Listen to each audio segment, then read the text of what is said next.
Present tense के बेटा कल कितने भाग बताए थे मैंने आपको? 4। पहला भाग कौन सा बताया था? Present indefinite, present continuous, present perfect, present perfect continuous. तो बेटा प्रेजेंट का जो पहला भाग बनता है वो बनता है प्रेजेंट इंडेफिनिट। कौन सा भाग बनता है बेटा? Present indefinite. तो आज मैं आपको प्रेजेंट इंडेफिनिट के बारे में समझाऊंगा कि प्रेजेंट इंडेफिनिट के सेंटेंस को हम किस प्रकार से बनाते हैं। सभी बच्चे ध्यान से समझना, सभी बच्चे ध्यान से समझेंगे और जहां भी किसी को कोई समस्या होती है या नहीं समझ में आता तभी बोल देना कि समझ में नहीं आया। तो बेटा प्रेजेंट इंडेफिनिट के वाक्यों की पहचान करेंगे पहले हम कि प्रेजेंट इंडेफिनिट के जो वाक्य होते हैं इन वाक्यों को हम कैसे पहचान सकते हैं। तो जो प्रेजेंट इंडेफिनिट होता है, जो प्रेजेंट इंडेफिनिट होता है क्रिया के अंत में, क्रिया के अंत में, क्रिया के अंत में या फिर वाक्य के अंत में, वाक्य के अंत में ता है, क्या कब लगा बेटा? ता है, टी है, ते है, ता है, ती है और ते हैं। ऐसे शब्द आते हैं, जैसे शब्द आते हैं।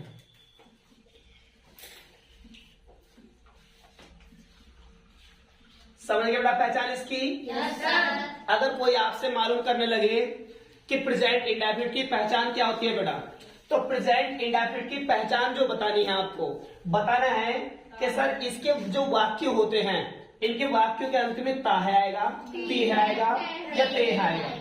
मतलब कि काम होगा इन वाक्यों में।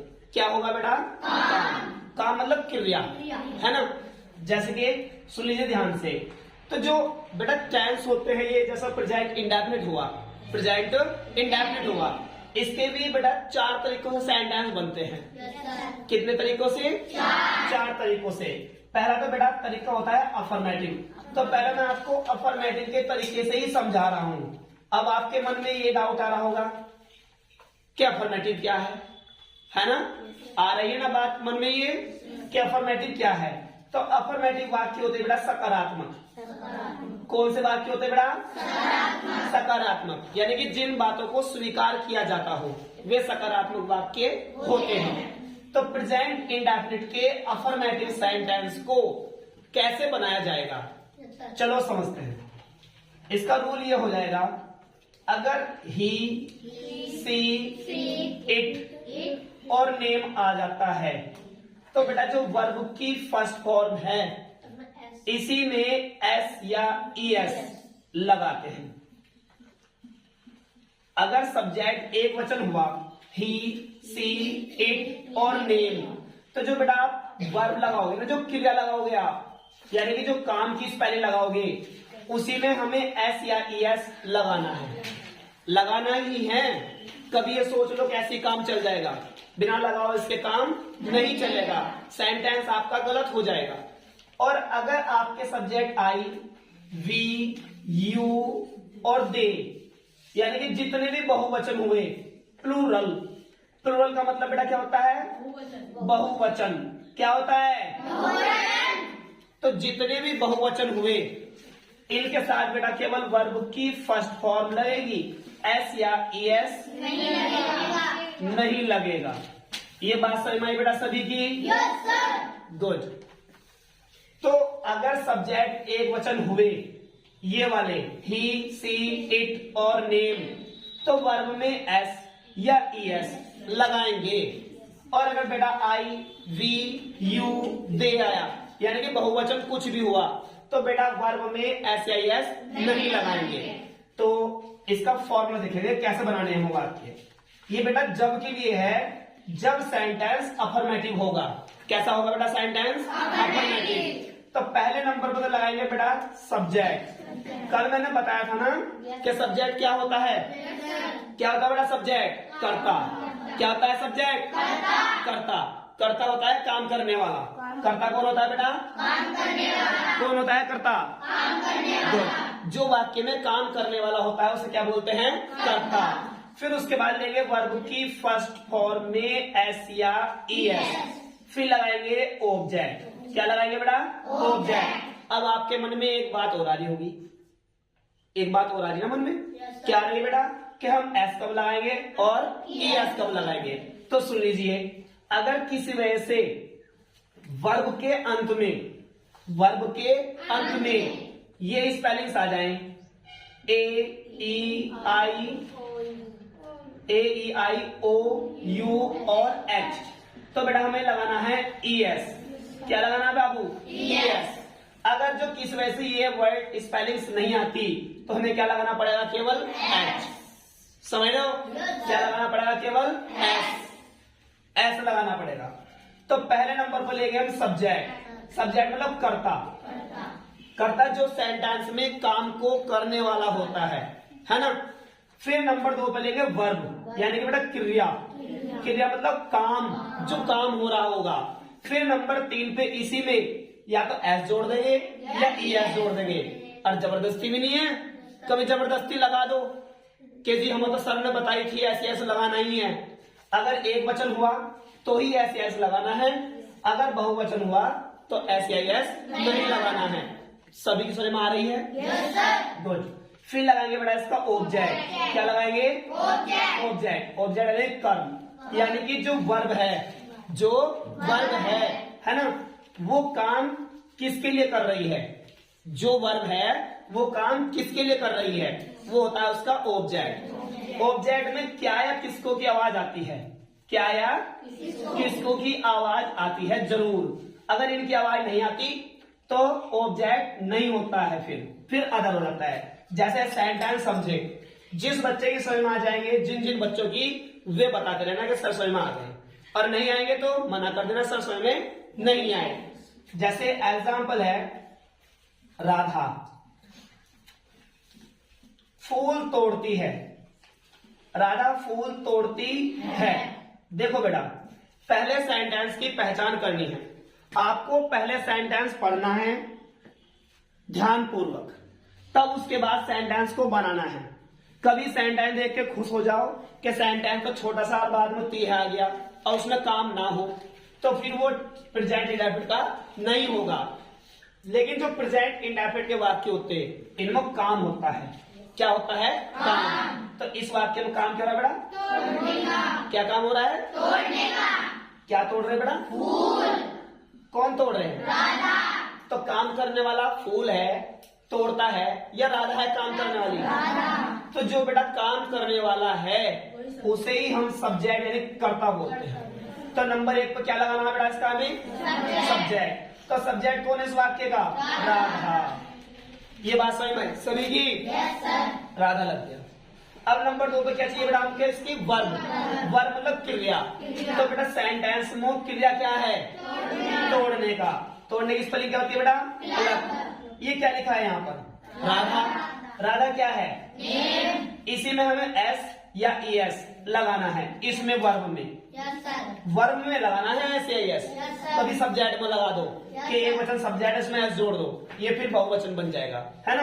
हमें लगाना है इसमें एस वर्ब में। तो राधा एक वचन है, तो यहाँ पर देखो कहीं ये वाली स्पेलिंग तो नहीं आ रही, ए ई आई ओ यू एच, बाद में यहाँ तो नहीं है ना ऐसा कुछ। अगर ऐसा कुछ होता तो क्या लगाते बेटा? लेकिन नहीं है, तो क्या लगाएंगे हम? केवल एस। राधा तोड़ती है। इधर को वापस, तोड़ती है। क्या तोड़ती है राधा? तो द फ्लावर, FLOWER। कितने बच्चों से हमारी बात बना दोगे? सेंटेंस बनाने भारी नहीं है। सेंटेंस बनाने 2 दिन में सिखा दूंगा मैं आपको। कितने दिन में बेटा? 2 दिन में। केवल आपको वर्ड मीनिंग याद करनी है। क्या याद करनी है? Word meaning. क्योंकि देखो सेंटेंस तभी बन पाएंगे जब आप वर्ब याद कर लोगे, यानी कि क्रियाएं। क्या याद कर लोगे? वर्ब यानी क्रिया। जैसा वाक्य है, समझे, वह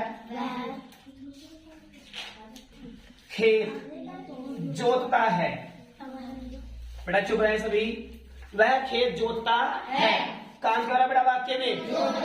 ये आगे देखो ता है, और ये लिखा है देखो ती है, ये लिखा है ता है, ती है, ते है। तो प्रेजेंट वाक्य हो जाएंगे। काम क्या हो रहा है? जोतने का। क्या जोत रहे हैं? कौन जोत रहा बेटा? तो वह के लिए क्या हो जाएगी? ही। वह के लिए क्या होगी बेटा? ही। पक्का पता लग गया? जो काम करने वाला है उसे हम सब्जेक्ट बोलते हैं, उसे हम शुरू में लगा देंगे।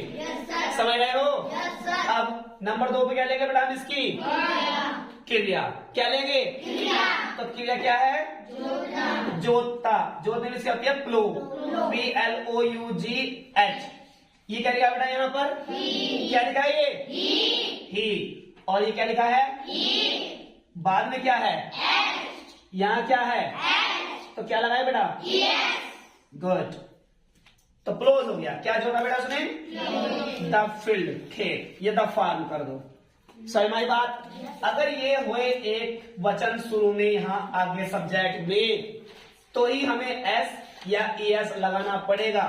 अगर किस वजह से ये हुए, जैसे कि एग्जाम्पल है, हम कक्षा में किताब पढ़ते हैं। हम कक्षा में किताब पढ़ते हैं, तो हम क्या हो जाएगा बेटा? वी। कैसे पता करेंगे? सब्जेक्ट यही है। काम क्या हो रहा है बेटा? क्या पढ़ रहे हैं हम? कहाँ पढ़ रहे हैं? कौन पढ़ रहे हैं?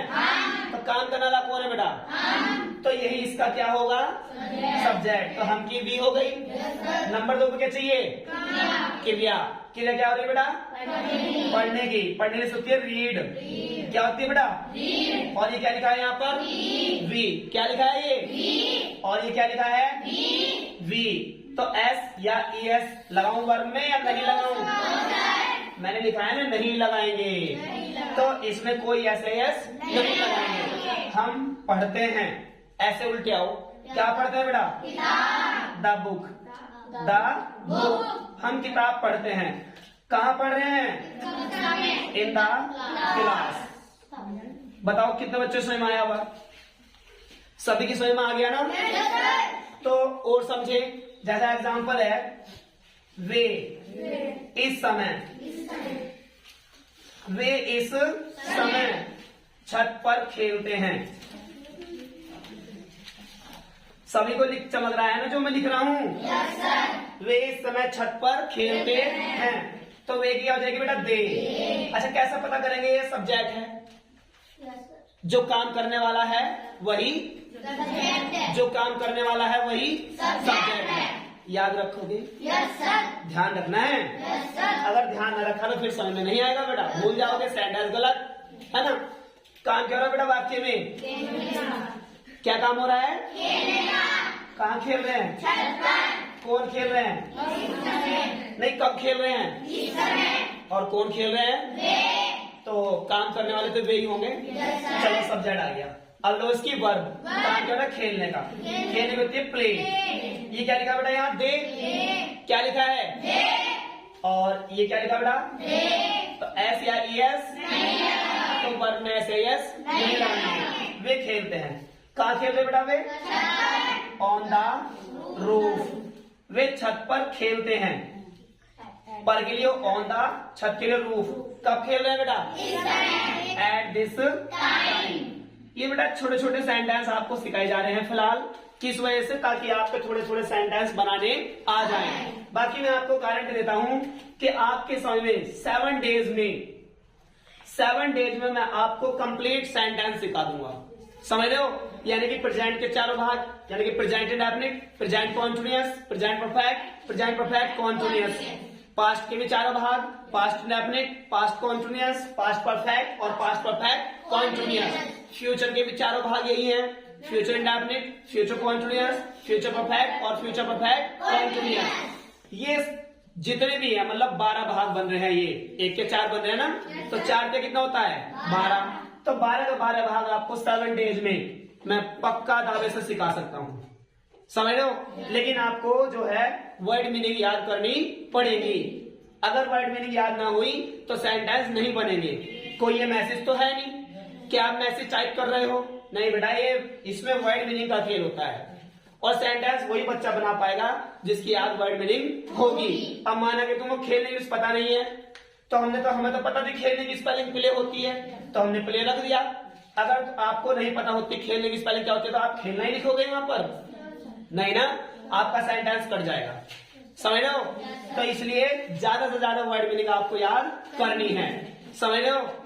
और जिसकी समझ में नहीं आता है, जिसकी समझ में नहीं आता है वो मुझे फिर भी मुझसे बात कर सकता है कमेंट बॉक्स में लिख करके, अपनी जो भी आपको मालूम करना है मुझे। अगर वीडियो समझ में आए और जितना मैं पढ़ा रहा हूं जितना समझ में आ रहा है, अगर समझ में आ रहा है तो चैनल को लाइक और सब्सक्राइब करें।